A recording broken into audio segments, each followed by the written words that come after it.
Первая встреча сотрудников приюта для бездомных животных города Новосибирска с этим необычным псом по кличке Лёва произошла на дороге. Увлеченный красавец куда-то быстро бежал, не замечая опасных проезжающих машин, но когда люди подозвали его, послушно подошел к ним. Так Лёва и стал жителем Новосибирского приюта.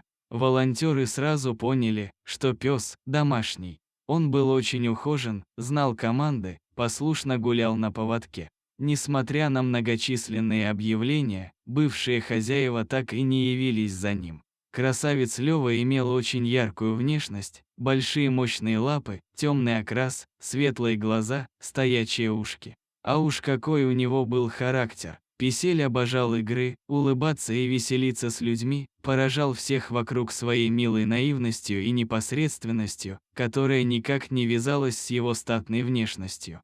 Неудивительно, что его быстро заметили и забрали в новый дом на одной из выставок раздач приюта. Спустя несколько месяцев после пристройства Лёвы волонтеры заметили недалеко от территории приюта прихрамывающего пса, удивительно похожего на него. Каково же было их удивление, когда они поняли, что это и есть их бывший подопечный. Звонок хозяевам запутал ситуацию еще больше. Мужчина был в командировке в другом городе и по телефону звучал крайне удивленным и расстроенным тем, что Лёву нашли на улице. Как выяснилось, хозяин действительно любил Лёву, ну а его жена не очень. Когда супруг отправился в командировку, она выкинула пса в нескольких остановках от территории приюта.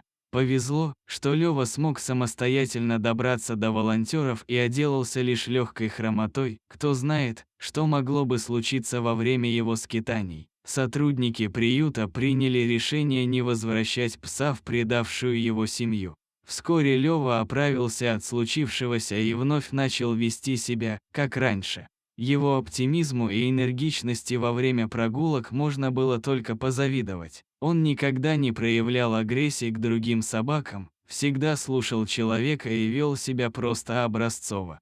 Вскоре к нему вновь присмотрелись очередные хозяева, люди показались волонтерам положительными и ответственными. Но каково же было удивление кураторов Лёвы, когда они попросили у новых хозяев выслать фото из новой жизни пёсика. Люди отнекивались странными фразами, потому волонтеры поехали проведать его лично. То, что они увидели, повергло их в шок. Тощий, грустный и явно голодный Лёва сидел во дворе на короткой цепи, опустив голову. Парня вновь забрали в приют, откормили и обогрели.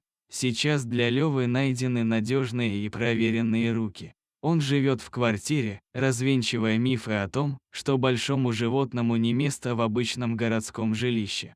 Хозяева регулярно высылают фото и видео с участием своего питомца и стараются сделать все для того, чтобы он был счастлив. Мы надеемся, что третье пристройство Лёвы станет для него счастливым.